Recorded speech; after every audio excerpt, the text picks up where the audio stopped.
আসসালামু আলাইকুম, আশা করি সবাই ভালো আছেন। আলহামদুলিল্লাহ আমিও ভালো আছি। আজকে যাচ্ছি জুরিকের টপ অফ জুরিক যেটা জুরিকের সবচেয়ে উঁচা জায়গা, ওই জায়গায় যাচ্ছি। এখন আমি যাচ্ছি, তাইয়ান যাচ্ছে না, তাইয়ান এখন স্কুলে চলে গেছে, এই জন্য তাইয়ান আমার সাথে যাবে না। তাইয়ান স্কুলে নিয়ে একা যাচ্ছি, হুন্ডা নিয়ে, মামার ইলেকট্রিক হুন্ডাটা নিয়ে একা একা যাবো। দেখি পাহাড় দিয়ে চিপা চাপা রাস্তা দিয়ে যাবো, চলেন আমার সাথে। এখন বাসা নিচে নেমে গেলাম, এখন হুন্ডা নিয়ে বাইরে যাব। ফুল চার্জ দিছি সারা রাত, কালকে ঠেলে অবস্থা কাহিল হয়ে গেছে, চার্জ শেষ হয়ে গেছিল কালকে। আজকে এখন যাব, চলেন।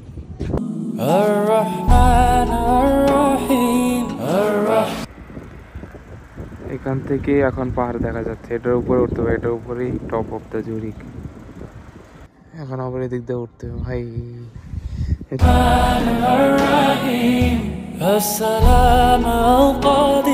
এখন উপরে উঠি নাই, কিন্তু এখান থেকে পুরা জুরিক শহরের ভিউটা দেখা যাচ্ছে ভাই। আর এখানে এত ঠান্ডা, এত বাতাস, উপরে প্রচুর ঠান্ডা বাতাস, কারণ আজকে এত রোদ উঠছে, আবার ছায়াও।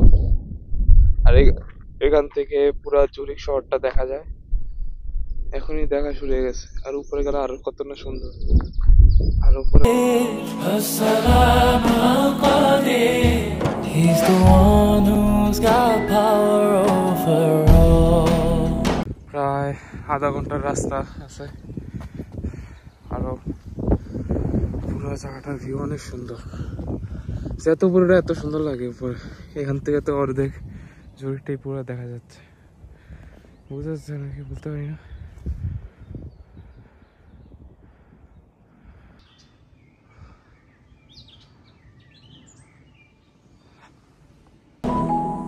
الرحمن الرحيم السلام القدير He's the one who's got power over all He's the one who's got power over all Allah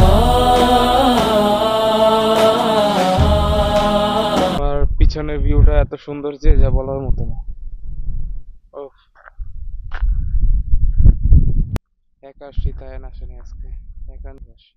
যাওয়ার কথা ছিল, সেখানে যাইতে পারি নাই। দেখেন কি হয়েছে, ওখানে যাওয়ার পর অর্ধেক রাস্তা যাওয়ার পর আসলে যে রাস্তা দিয়ে আমি গেছি এটা ছিল একটা হাইকিং এর রাস্তা, মানে ওইখানে কোনো হুন্ডা বা সাইকেল নিয়ে উপর নিয়ে যাওয়া যাবে না, হেঁটে হেঁটে উঠতে হয়।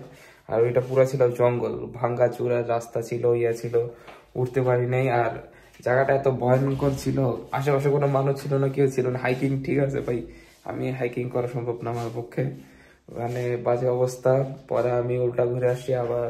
আর ওইখানে যাওয়ার পর একটা ভয়ঙ্কর আমার পরিস্থিতি হয়েছে, এমন পরিস্থিতি হয়েছে। আর ওইটা ছিল আশেপাশে আমরা দেখছেন অনেক সুন্দর জায়গা, কিন্তু নিচের দিকে ছিল পুরো কবরস্থান, উপর দিকেও ছিল কবরস্থান। কবরের মাঝখান দিয়ে হাইকিং করে যেতে হবে, এটা আমার পক্ষে যাওয়া সম্ভব না। আর আমি এমন কাজ করছি, হুন্ডা নিয়ে কবরস্থানে ঢুকে গেছি ভাই। কবরস্থান এত বড় ছিল যে কবরস্থান থেকে বাইরে হওয়া আমার পক্ষে অসম্ভব ছিল, এত বাজে অবস্থা হয়েছে। পরে আমি কোনরকম একটা ইংলিশ টিংলিশ বললে, কারণ ওই জায়গায় তো ঢয় চলে ভাষা, আমি বলতে পারতেছিলাম না আমি কিভাবে বাইরে হবো। ওরা একটা লোক আমাকে বলে দিল, পরে সুন্দর করে বাইরে আমি বাসায় চলে গেছি। আবার একটা সমস্যা হয়েছে কি, আমার যে হুন্ডা ছিল ওইটার চাবিও পড়ে গেছে, এরকম বাজে অবস্থা। হুন্ডা দিয়ে কিভাবে বাসায় যাবো, হুন্ডার চাবি পড়ে, এটার জন্য আবার পাহাড় ভাই আমার উপরে উঠতেছে। উপরে উঠা চাবি যখন পাইছি, হুন্ডার চাবি পাওয়ার পরে হুন্ডা নিয়ে আবার বাসায় চলে গেছে। এই পর্যন্ত ভিডিওটা ছিল, আর খুবই বাজে অবস্থা ছিল। আর ভিডিওটা দিতে পারিনি কারণ উপরে আমি টপ অফ জুরিকে যেতে পারিনি। ইনশাল্লাহ আবার কোনোদিন যাব, সুইজারল্যান্ডে গেলে ওইখানে অবশ্যই যাওয়া হবে, কারণ জুরিকের কাছেই, এত দূর না, যেতে বেশি সময় লাগে না। আমি আসলে হাইওয়ে দিয়ে যাই নাই, ওখানে আমি সাইকেলের রাস্তা দিয়ে গুগলে সার্চ দিয়ে গেছিলাম। আর উপরে এখানে গেলেই হাইকিং এর রাস্তা, এই রাস্তা দিয়ে যাওয়া সম্ভব না, কারণ সিঁড়ি ছিল, ইয়া ছিল, এগুলা দিয়ে কখনো একটা সাইকেল বা হুন্ডা কোনো কিছু উঠবে না।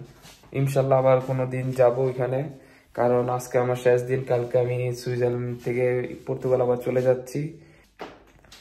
তো ভিডিওটা এই পর্যন্ত ছিল, যদি ভালো লাগে সবাই লাইক কমেন্ট শেয়ার সাবস্ক্রাইব করে দেন। আল্লাহ হাফেজ।